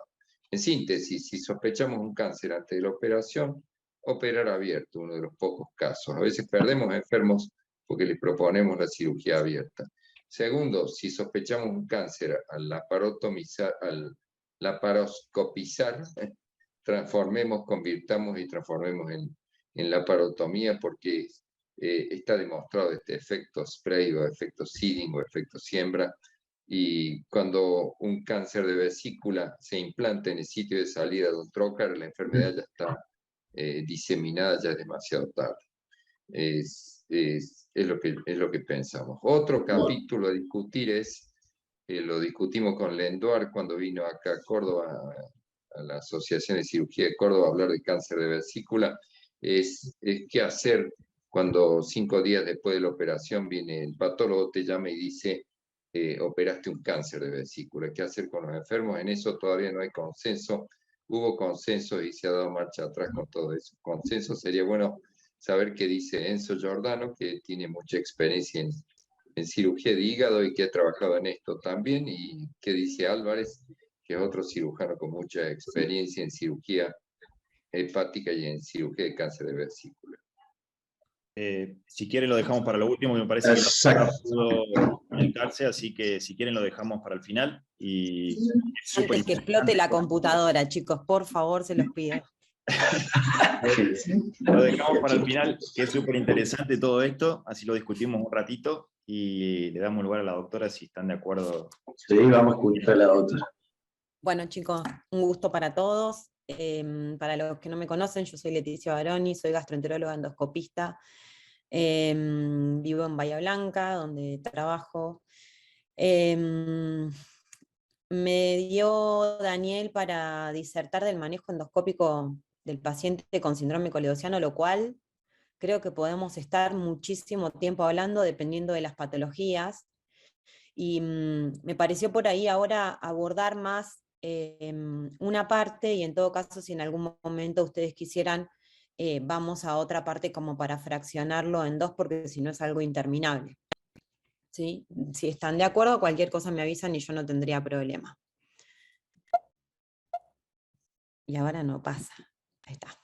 Bueno, vamos a hablar de estenosis maligna de la vía biliar. Una de las causas por las cuales tenemos un paciente con un síndrome coliociano, las cuales pueden ser obstrucciones del ilio, que se denominan proximales, u obstrucciones no iliales, que son las distales.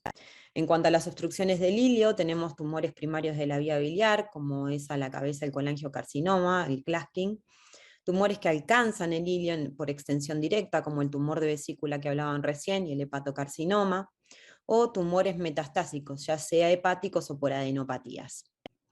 Los tumores no iliales también pueden ser primarios de la vía biliar, como el colangiocarcinoma, los tumores que alcanzan la vía biliar por extensión directa, como el cáncer de páncreas, cáncer de vesícula o el tumor de ampolla de Vater o ampuloma, y los tumores metastásicos. En cuanto al diagnóstico, se realiza por clínica, laboratorio de imágenes. La clínica, como todos ya sabemos, ictericia, colurea, prurito van a la cabeza, y dependiendo del cuadro clínico va a tener o no dolor abdominal, hiporexia, pérdida de peso, y menos frecuentemente fiebre si estuviera colangítico secundario al síndrome coliociano, a la obstrucción o no. En cuanto al laboratorio, vamos a tener colestasis, alteración del TP en algunos pacientes, dependiendo del tiempo que lleve con el coledociano, un CA19-9 elevado, que es un biomarcador con mayor validez, que es poco preciso para lesiones tempranas, con un valor normal prequirúrgico, el cual se asocia a una mayor sobrevida, y una normalización o disminución de más del 20 a 50% postoperatorio nos hablaría de una mayor sobrevida del paciente. Si uno pidiera marcadores IgG4 en algunos pacientes, si hay estenosis indeterminada de la vía biliar por sospecha de colangiopatía, en esos pacientes específicamente los que yo les voy a pedir. En cuanto, ¿sí? Cuadro clínico, laboratorio de ecografía es lo que siempre tenemos de inicio. Entonces es el estudio inicial. Signos directos pueden ser dilatación de los ductos biliares y a veces del Wirsum, por ejemplo, en caso de ampuloma. Es, como sabemos, operador dependiente y tiene una baja sensibilidad para la detección de lesiones pequeñas. La tomografía con contraste endovenoso, fase arterial y portal es el método de elección para el diagnóstico y estadificación del cáncer de páncreas, con una baja sensibilidad para lesiones menores de 2 centímetros, que ya vamos a ver qué es lo que mejor está utilizado para esos casos, un predictor de resecabilidad del 80 al 90% de los casos, y en tumores ciliares permite determinar la volumetría hepática para una posterior resección. En la resonancia nuclear magnética con contraste con gadolinio endovenoso con colangioresonancia, los hallazgos sugestivos son estenosis largas mayor a 20 milímetros, engrosamiento parietal, realce con contraste o una masa hipercaptante. La ecoendoscopia es utilizada para la estadificación de los ampulomas en clínica o quirúrgica. Es más, para estos tumores que dijimos que no son centímetros, se utiliza para estadificación de cáncer de páncreas. Además podemos hacer la punción biopsia para terminar de tener anatomía patológica y que el paciente pueda tener diagnóstico y tratamiento de una forma no tan invasiva. Intervención diagnóstica en estudio terapéutico en cuanto a la citología, aislada por sí sola es bajo el rédito. Si se realiza una dilatación de la estenosis, aumenta un 11% más, y la biopsia, que tiene una apertura como para morder la pared, tiene una sensibilidad del 55% aproximadamente, y se considera que ambos utilizados en conjunto, biopsia y citología, llegaría a un nivel más alto, lo cual la verdad que en mi ejercicio profesional no lo he visto tan así. En cuanto al tratamiento de las obstrucciones iliares, el colangiocarcinoma con tratamiento paliativo, el Bismuth 1 o 2, vamos a tener un tratamiento, vamos a proponer un tratamiento endoscópico con stent plástico versus autoexpansible metálico, que ahora vamos a discutirlo. Y el Bismuth 3 o 4 evaluaremos según el paciente si voy a hacer un drenaje inicialmente endoscópico y después, si no puedo drenar algún conducto, lo haré, citaré para hacerlo percutáneo, o si directamente se ve que hay una estenosis muy importante y se decide hacer percutáneo de una vez.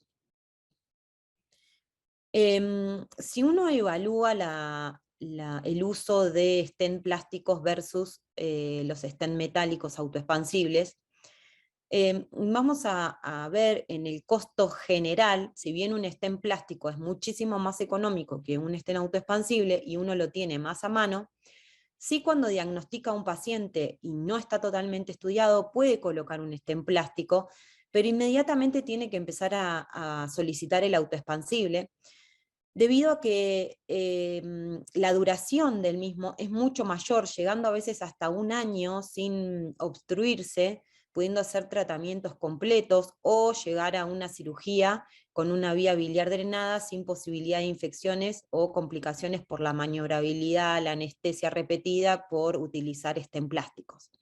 Además, la apertura de los stent plásticos, de los stent autoexpansibles, es casi 10 veces más que un stent plástico, con lo cual eso va a llevar a que uno necesite menos antibiótico, debido a que la vía biliar se va a drenar más rápido, menos reintervenciones, porque en vez de estar cambiándoselo cada 2 o 3 meses el stent plástico, se lo voy a poner una vez, y puede ser, depende de la duración del paciente, de su vida, o lo que se pueda prolongar, voy a necesitar recolocar otro por dentro, o eventualmente hacerle radiofrecuencia intra-stent, que es otra de las posibilidades nuevas que hay.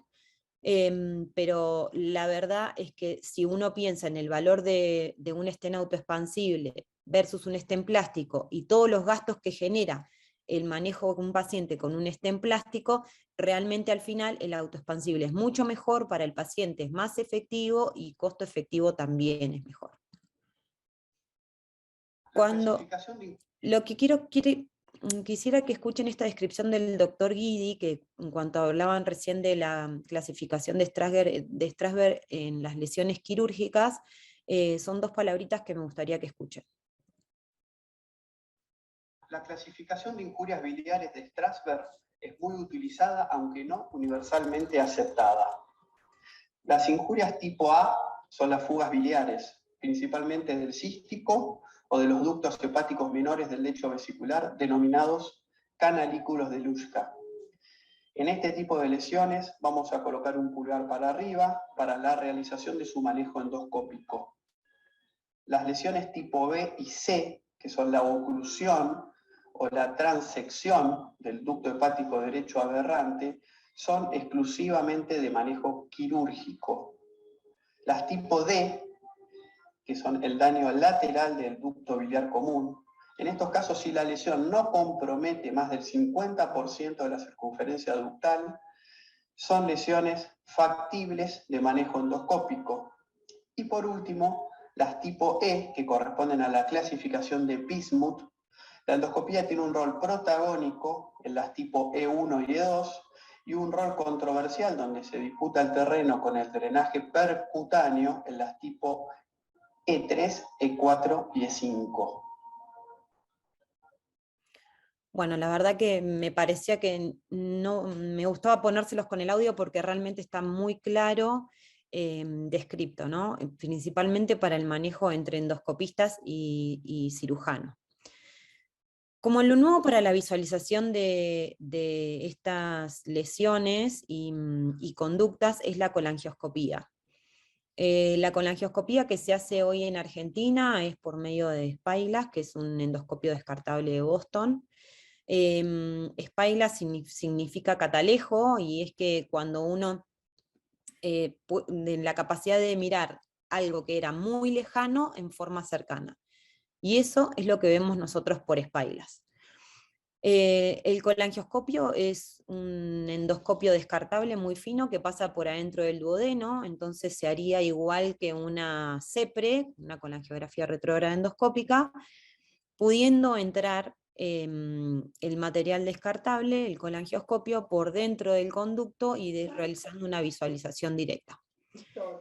Este tipo de mucosa que vemos acá, que parece como lunar, ¿no? Para un poco. Que parece una superficie lunar, es una mucosa normal, lejos de estar alterado.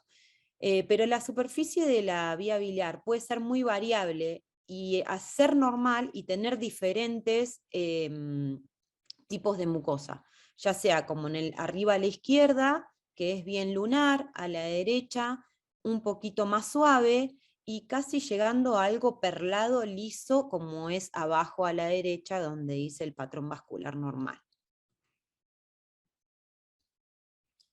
Cuando hablamos de una estenosis maligna, tenemos que mirar por colangioscopía diferentes puntos.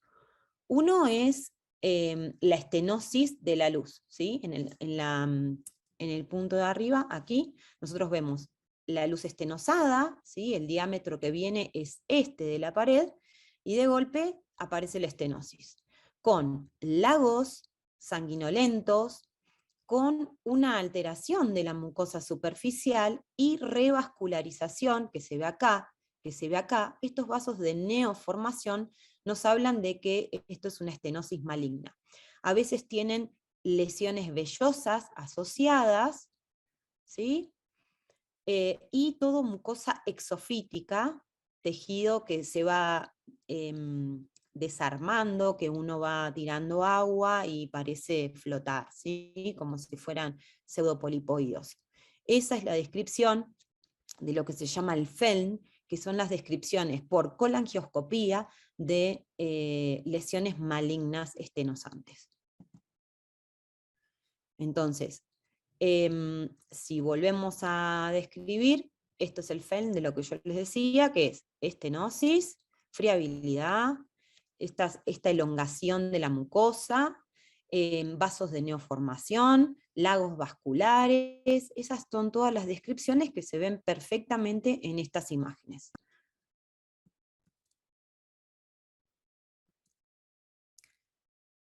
Si hablamos un poquito más del uso de colangioscopía, vamos a tener la utilidad de la realización de litotripsia en litiasis grandes, que, bueno, en algunos casos se sigue poniendo, tenemos que hablar las cosas como son, uno pone stent porque no tiene un spyglass en el bolsillo y porque a veces tampoco tiene la disponibilidad, entonces se pone un stent que es muy efectivo de todas formas para la fractura y la ruptura de estos cálculos, y a veces a pesar, dependiendo de la consistencia de los cálculos, no tienen fractura o se van rompiendo, pero no llegan a romperse del todo por el diámetro que tenga la vía biliar o por cómo es la vía biliar a nivel distal. Entonces esos cálculos no va a pasar.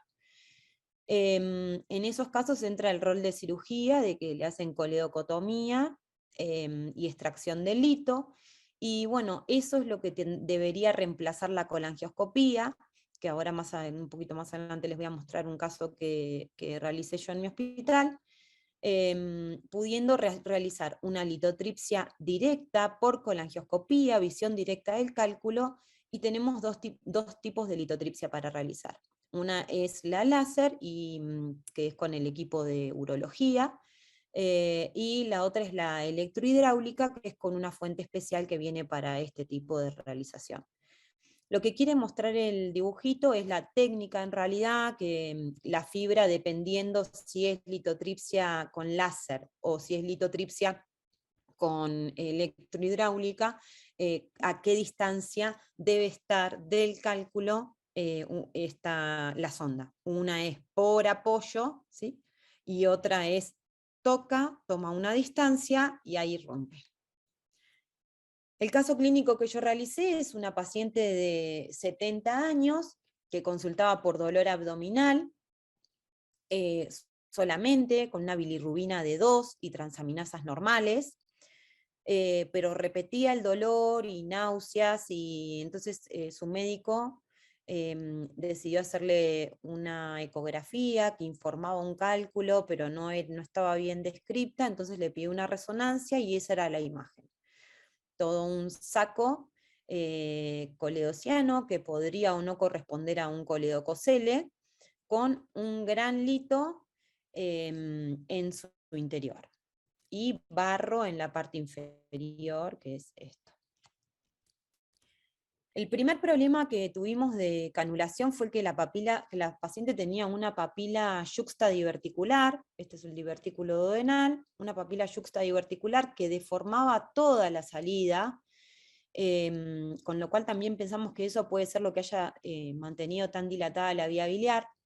No se pudo canular en el primer intento, se canuló 2 veces el páncreas, con lo cual, como van a ver acá abajo, dejamos un stent pancreático colocado y se le hizo un precorte cortando aquí el conducto y se abordó nuevamente en 48 horas.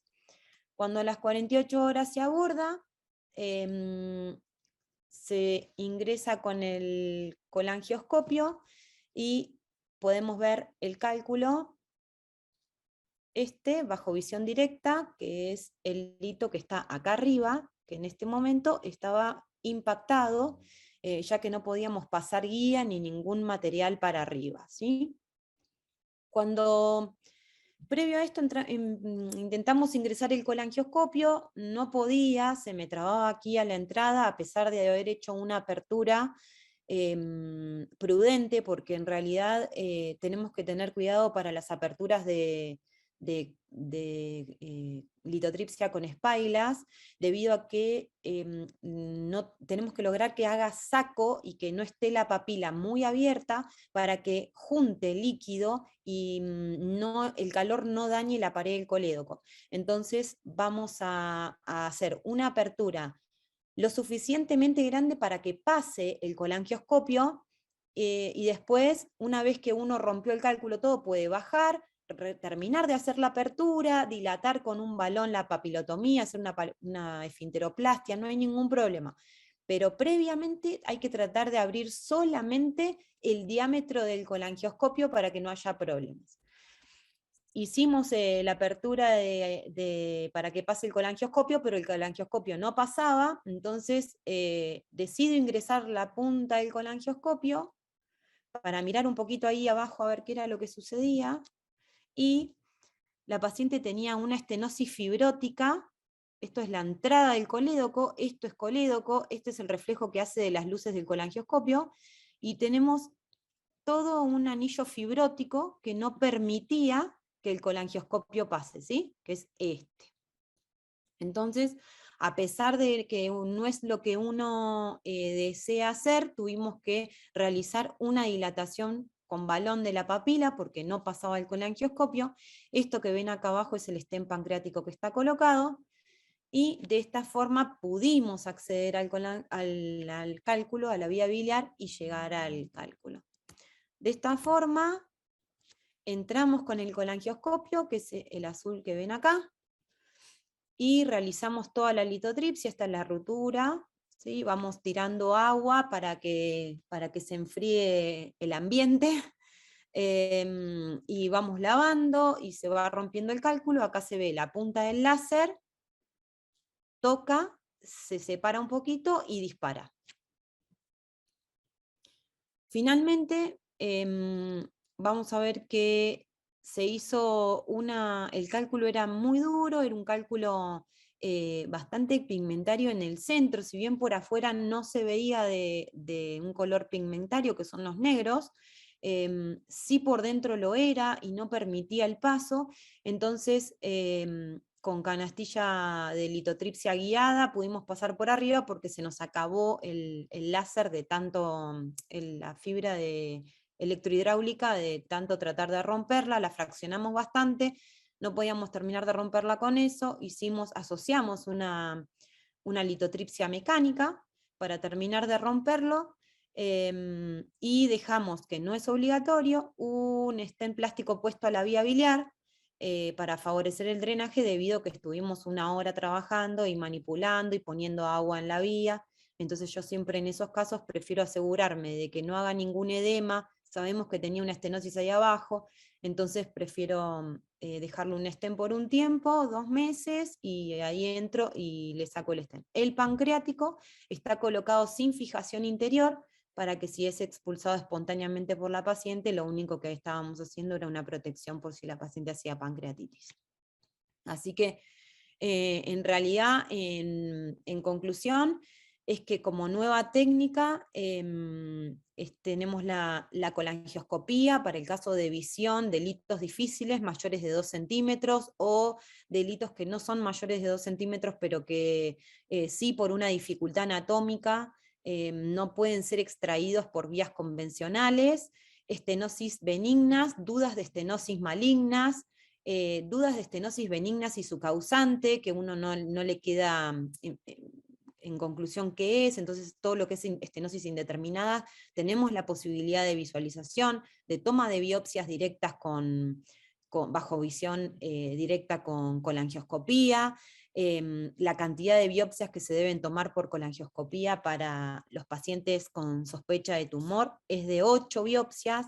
La técnica de tomar biopsias no es fácil, ¿sí? El material que usa el colangioscopio es muy delgado, tiene un diámetro casi de una guía, que es de 0,35 milímetros, con lo cual hay que pasarlo muy despacio, y bueno, a veces es más sencillo, y a veces si la vía viene muy angulada o la estenosis está difícil, como son las estenosis bien distales, es más complicado de tomar las biopsias, pero realmente la evaluación y todo lo que es descripción de lesiones nos ayudan muchísimo, y la toma de biopsias, y poder tener un estudio anatomopatológico que nos justifique antes de todo, es muy efectivo. Además podemos hacer colocación guiada de stent, una guía para cada lado bajo visión directa en los tumores de Klaskin, y bueno, y eso es todo.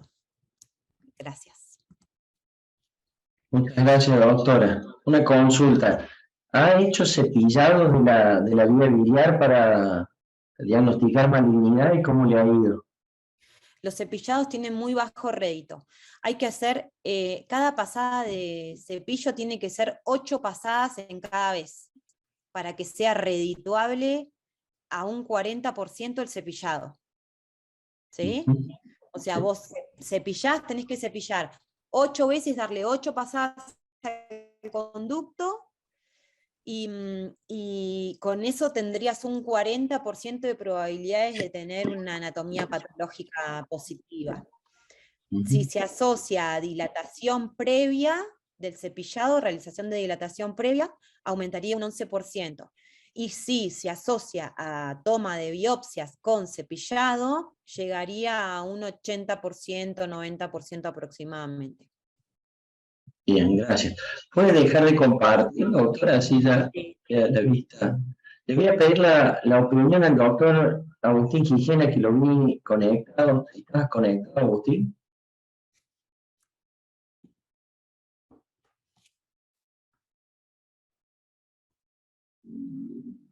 Hola, ¿se escucha? Sí, se Sí. escucha. ¿Qué tal? Buenas tardes. No me dejaba hablar. A ver, estoy llegando recién de trabajar, pero bueno, lo estaba escuchando. Un gusto, la doctora. ¿Qué tal, doctora? Bueno, Buenas gracias tardes. igualmente. ¿Cómo estás?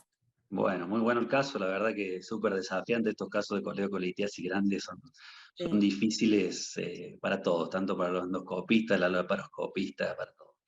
Bueno, yo creo que con respecto, yo no sé si me conoce, doctora, yo hago cirugía y soy cirujano endoscopista, también me formo mucho en endoscopía terapéutica, también manejo de vía biliar y de Spailas.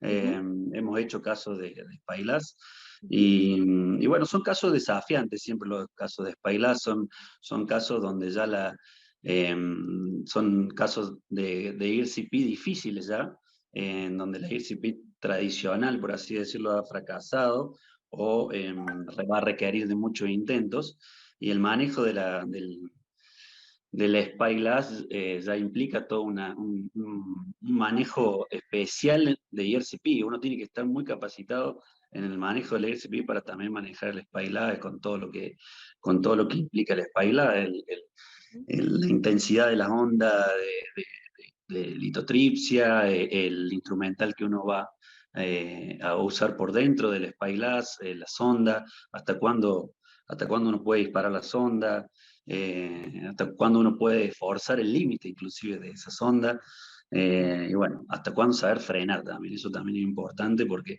una vez se ensaña puede dañar la vía biliar y Muchas veces hay se mucho... hace en dos procedimientos, ¿no? O sea, Exacto. si yo o alguien no tuviera una canasta litotriptora en ese momento para continuar, está perfecto poner un stent y reabordarlo en otra oportunidad.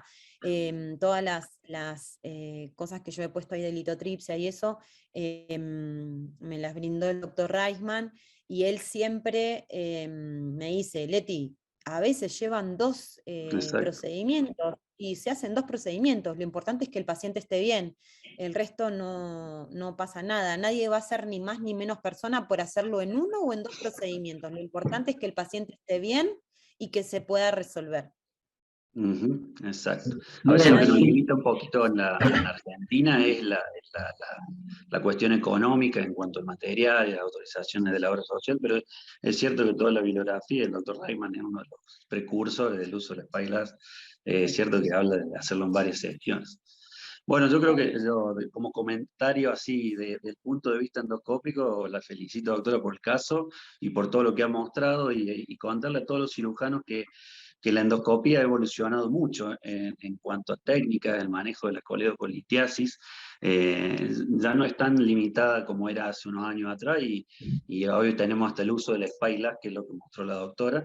Entonces yo, volviendo al caso que presentó, bueno, a la charla que presentó Fernando Álvarez, de colestectomía difícil y coledocolitiasis asociada también, yo creo que como una opción válida, yo hablando del punto de vista de cirujano y endoscopista, una opción válida es muchas veces dejar un stent en la vía biliar cuando está muy dificultoso el manejo de la extracción vía laparoscópica, y antes de hacer una coledocotomía, muchas veces preferimos dejar un stent, ya sea colocado de manera laparoscópica o combinada por uso de una IRCP intraoperatoria, y terminar de solucionar ese caso en 2 tiempos. En una IRCP en la sala, con todos los materiales adecuados, ya sea canastilla litotriptora, Spyglass, lo que haga falta para solucionar ese caso. Muchas veces como cirujanos estamos acostumbrados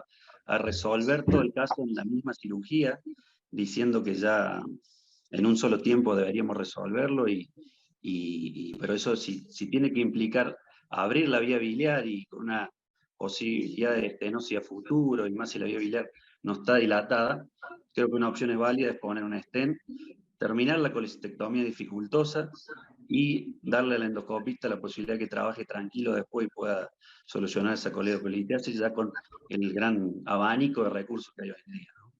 Yo creo que, disculpame, yo creo que uno va a evaluar, o ustedes como cirujanos, o los chicos que estén acá formando parte de la reunión, uno sabe con qué bueyes ara, ¿no?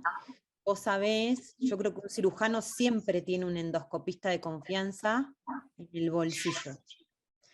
Entonces, si vos sabés que tenés un endoscopista que te canula el 95 o más % de las vías biliares, con un buen porcentaje de resolución, entonces el cirujano ni se va a gastar en hacer nada, directamente lo va a dejar así, termina la cirugía, llama por teléfono y te dice, Leti, sí, mira, pasa tal cosa, listo, no te preocupes, lo hago, listo, chau.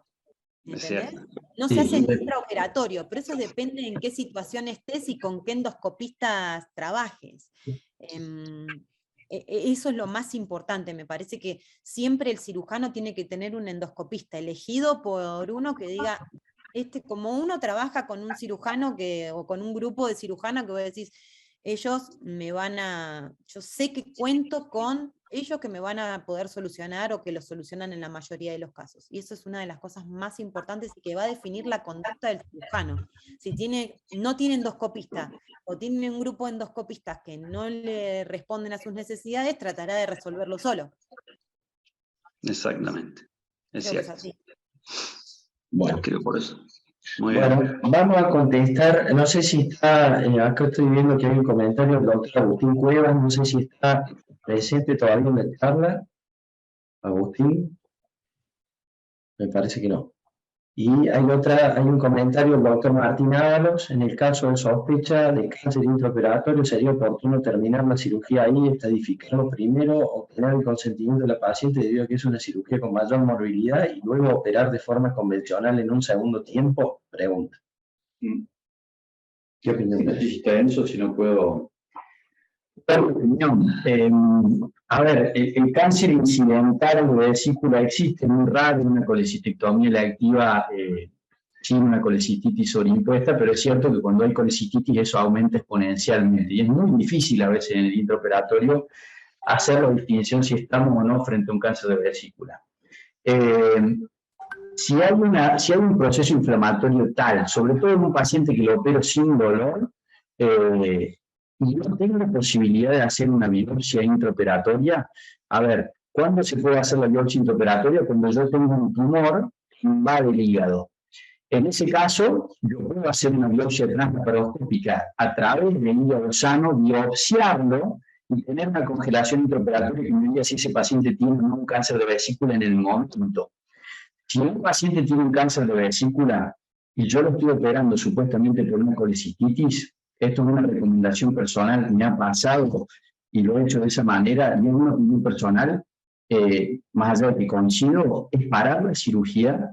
Ese paciente necesita una estadificación, tiene que tener una tomografía de tórax y abdomen, y tenemos que prepararnos nosotros y la paciente para una cirugía, una colecistectomía radical, con vaciamiento del pedículo, O sea, es una cirugía que hay que hacerlo oncológica y difícilmente un cirujano general que esté operando una colecistitis esté capacitado para operar a ese paciente propiamente.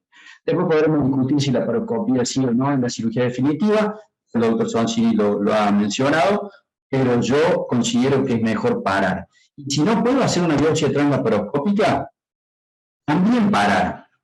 ¿Por qué? Porque si yo abro esa vesícula, que por supuesto, como les digo, tiene que tener un proceso inflamatorio muy importante, ¿no? Abro esa vesícula y tengo un cáncer, yo lo estoy condenando al paciente a una siembra peritoneal y un devenir oncológico muy luminoso. Entonces, es un gris, pero yo considero que lo más prudente es, si yo no tengo bien estudiado el paciente antes y solo con una eco, y tengo una vesícula con un proceso inflamatorio sólido, rígido, crónico, un proceso crónico, no agudo, me parece lo más sabio parar a hacer una atención al paciente del postoperatorio. No sé, Enzo, ¿cuál es tu opinión? Salve que uno esté capacitado en una resección fácil, hacer una colecistectomía radical y mandar la pieza en el mismo momento de congelación. Enzo, ¿cómo lo manejas vos? ¿Cuál es tu opinión? Me interesa porque he tenido estos pacientes y he decidido parar y medio bien, pero bueno, por ahí vos tenés una experiencia distinta. Hay que silenciado, Nelson. A ver. Ahí está, no, para que me habilitara el audio. No, reforzar un poco lo que vos decís. Solamente el 30% de los pacientes en los cuales se opera, digamos, un cáncer incidental, se va a manejar en forma incorrecta, y de esos pacientes, el 50% se va a transformar en una enfermedad irresecable. Digamos. Eso es un dato para reforzar un poco lo que vos decís. Coincido plenamente con lo que decís. Después, en términos de la laparoscopía, yo creo hoy por hoy que la seguridad oncológica por vía laparoscópica, en el caso puntual de cáncer de vesícula, no está demostrado, pero sí hay mucha patología hepatobiliopancreática que sí está demostrada la seguridad oncológica, y creo que me parece que uno podría traspolarlo a esto. Creo que va en manos del centro donde se haga, de la experiencia del centro, más que una indicación de no hacerlo por laparoscopía. Yo creo que si uno, el punto es hacer la misma cirugía que uno haría por cirugía abierta, y en eso me refiero a la linfadenectomía correcta, con el número correcto de ganglios, con la radicalidad correcta, digamos. Bueno, está claro, digamos, de que en esto lo importante son los márgenes y no la extensión de la hepatectomía, porque si no aumentamos la morbilidad, mortalidad, etcétera, etcétera. Pero me parece que la laparoscopía en ese sentido creo que ha demostrado seguridad oncológica, y si uno está capacitado para hacerlo porque tiene mucha experiencia, me parece que es totalmente válido, y eso por lo menos no ha podido ser refutado. O sea, los estudios no han demostrado que hacerlo por laparoscopía es peor que hacerlo por vía abierta. O sea, es seguro, lo he visto oncológico. Y en cuanto a la resección de los puertos, que decía el doctor Sonsini también, me parece que eso tampoco pudo ser demostrado. Me parece que hoy por hoy, bueno, nosotros no lo hacemos. Eso inicialmente empezó con el cáncer de colon y la laparoscopía, etcétera, etcétera. Y creo que hoy no ha podido demostrar de que la resección de los puertos, digamos, va en manos de una recidiva, digamos, en los sitios de los trócares. Así que bueno.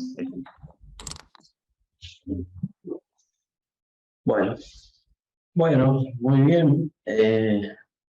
No sé si queda algo en el tintero que nos quieran comentar, doctor Sonsini, doctora Barón.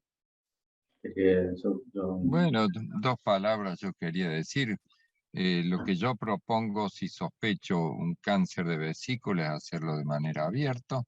Si operando por laparoscopía sospecho que es un cáncer de vesícula, es uno de los pocos casos en que termino convirtiendo una colecistectomía laparoscópica, y sí insistir e invitarlos, convidarles a que, porque muchos amigos afuera lo han hecho y parece que a los amigos de adentro les cuesta un poco más hacerlo. Hecha la laparotomía, servirse del equipo de laparoscopía para ver mejor, para grabar la intervención, para que no haya 20 tipos apoyados en tu espalda mirando la operación, sino que los 20 están mirando la pantalla, para usar material de sutura mucho más fino, para hacer y poner más puntos de sutura y hacerlas más más impermeables a las anastomosis y más fáciles de controlar las hemorragias y las birragias que se producen, sobre todo cuando uno reseca los segmentos 4A y 5A y destecha el hígado, y todo lo ve mucho mejor por magnificación video asistida, así le llamamos nosotros MVA.